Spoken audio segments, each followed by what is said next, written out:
Hello, जय हिंद दोस्तों। मैं शुभम आपका स्वागत करता हूं आपके अपने इस यूट्यूब चैनल शुभम ई क्लासेस में।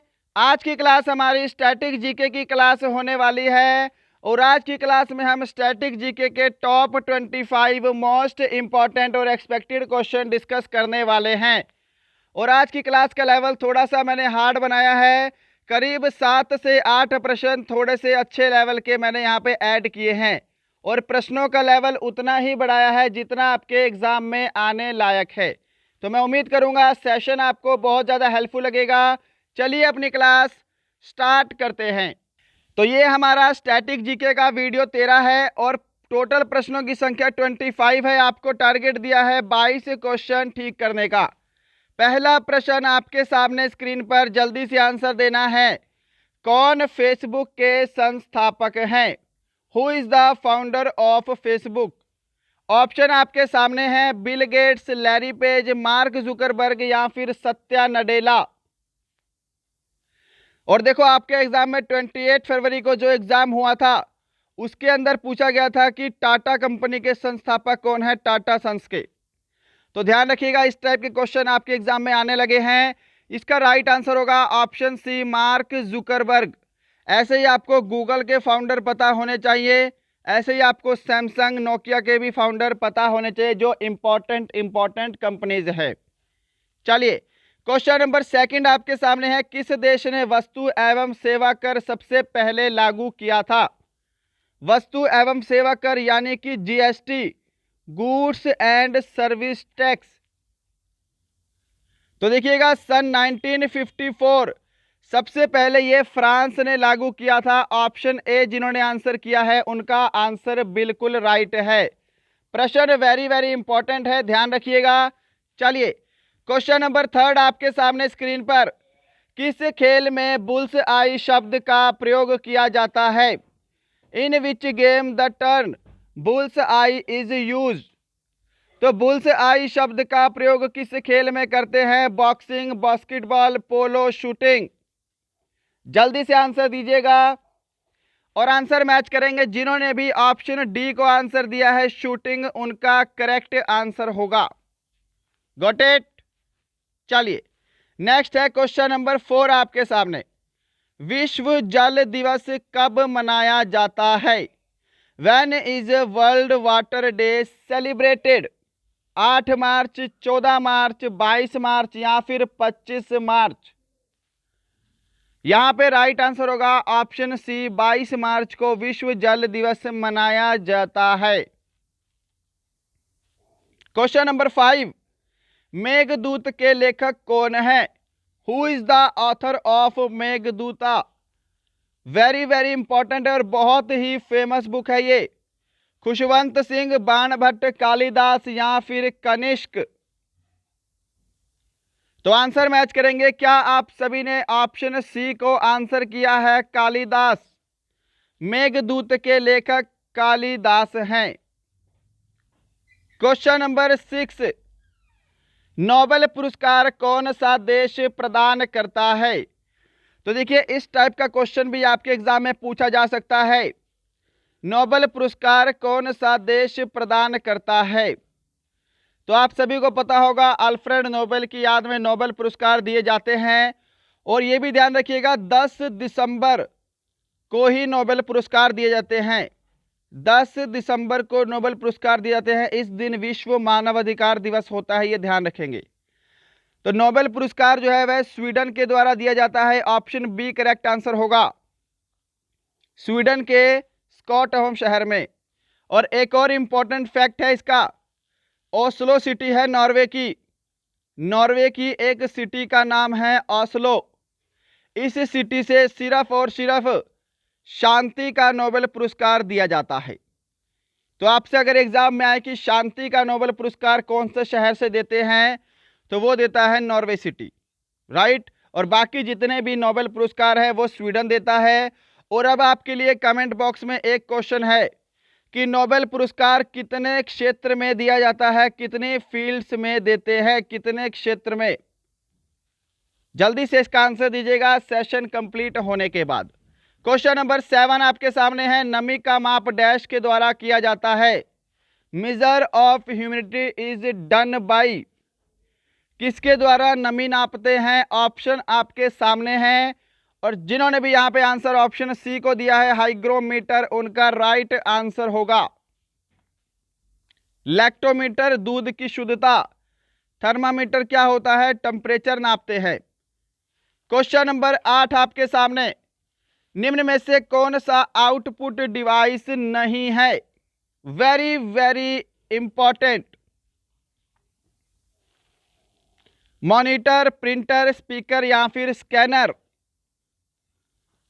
तो यहां पर ऑप्शन आपका डी करेक्ट आंसर होगा। स्कैनर जो है यह एक इनपुट डिवाइस है, आउटपुट डिवाइस नहीं है। क्वेश्चन नंबर 9, सेल्यूक्स निकेटर को किसने पराजित किया था? ये वाला क्वेश्चन तो मैंने करवाया है और आपके एग्जाम में 28 फरवरी को ही आया था।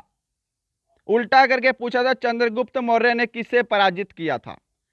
तो आंसर क्या रहेगा? सेल्यूक्स निकेटर को चंद्रगुप्त मौर्य ने पराजित किया था। प्रश्न संख्या 10 आपके सामने है जी, आंसर देंगे। सिख गुरु गुरु नानक देव का जन्म स्थान कौन सा था? पूछा गया था आपसे 28 फरवरी में कि सिख धर्म की स्थापना किसने की, सिख धर्म के पहले गुरु कौन थे? ये आपसे 28 फरवरी को पूछा गया है, तो ये भी पूछ सकते हैं। तो यहां पर ऑप्शन आपका डी करेक्ट आंसर होगा, तलवंडी में। सिख गुरु गुरु नानक देव का जन्म स्थान कहां पर हुआ है? तलवंडी में। और देखिएगा, आप सभी के बहुत सारे कॉल आ रहे थे कि सर आपकी कोई टेस्ट सीरीज है तो बताइए। तो आप ही की डिमांड पर 25 नए model paper plus 5 original paper, यानी कि टोटल 30 आपको मॉडल पेपर मिलेंगे, वो भी ऑनलाइन टेस्ट के साथ, जिसके अंदर आपको नेगेटिव मार्किंग भी मिलेगी। पूरे 30 मॉडल पेपर मिलेंगे 50-50 प्रश्नों के नेगेटिव मार्किंग के साथ, और इसी के साथ आपको 1000 महत्वपूर्ण प्रश्न और कुछ इंपॉर्टेंट टॉपिक का संग्रह भी आपको दिया जाएगा। पर यह ध्यान रहेगा, ये जो हमारी टेस्ट सीरीज है 30 मॉडल पेपर और 5 ओरिजिनल पेपर, ये आपकी पेड रहेगी। इसके लिए आपको कितना पे करना है, आज शाम को हमारा 7 बजे वीडियो आएगा, जिसमें हम आपको बताएंगे कि इस टेस्ट सीरीज को आप कैसे ले सकते हैं और आपको कितना पे करना है। बहुत ही मिनिमम सा अमाउंट रखा जाएगा जिसे हर एक स्टूडेंट अफोर्ड कर सकेगा। ओके, और यदि कोई आपको हेल्प चाहिए तो आपको ये हेल्पलाइन नंबर है, इस पे कॉल करिएगा, मैं आपसे बात करूंगा यदि आपको किसी भी विषय में कोई भी बात करनी है। राइट, और जिनका भी आने वाला एग्जाम है, चाहे वो 28 मार्च है, चाहे 25 अप्रैल है या फिर 30 मई है, आपको ये मॉडल पेपर जरूर लगाने हैं। इन प्रश्नों को भी आपको अच्छे से याद करके जाना है। क्वेश्चन नंबर 11 आपके सामने है, where is the big Imambara located? बड़ा इमामबाड़ा कहाँ पर स्थित है? तो बड़ा इमामबाड़ा है और छोटा इमामबाड़ा दोनों ही कहां पर है? तो दोनों ही लखनऊ में है। ऑप्शन बी आपका राइट आंसर होगा। क्वेश्चन नंबर 12 आपके सामने स्क्रीन पर आंसर देंगे, भारत में सबसे पहले रेलगाड़ी कब चलाई गई? वेरी वेरी इंपॉर्टेंट है। और 28 फरवरी को एग्जाम में क्या क्वेश्चन आया था? भारत में सबसे पहली रेलगाड़ी मुंबई से ठाणे कितनी दूरी तक चली? ये क्वेश्चन पूछा गया था। तो 34 किलोमीटर दूर तक चली थी। और पहली रेलगाड़ी कब चलाई गई? तो सन 1853 में। ये ध्यान रखेंगे। आपसे वायसराय भी पूछ सकता है, तो वायसराय कौन थे? लॉर्ड डलहौजी। चलिए क्वेश्चन नंबर 13 डिस्कस करते हैं, आंसर देंगे जल्दी से। गांधी जी को महात्मा किसने कहा था? गांधी जी को सबसे पहले महात्मा किसने कहा था? सुभाष चंद्र बोस, रविंद्रनाथ टैगोर, सरदार पटेल, जवाहरलाल नेहरू? तो गांधी जी को सबसे पहले महात्मा कहा था रविंद्रनाथ टैगोर ने। ऑप्शन बी आपका राइट आंसर होगा। क्वेश्चन नंबर 14 का डिस्कस करते हैं जल्दी से। जय हिंद का नारा निम्नलिखित में से किसने दिया था? वेरी वेरी इंपॉर्टेंट है, और मैं बोलूंगा कि वेरी वेरी इजी क्वेश्चन है जी। जय हिंद का नारा सर्वप्रथम किसके द्वारा दिया गया?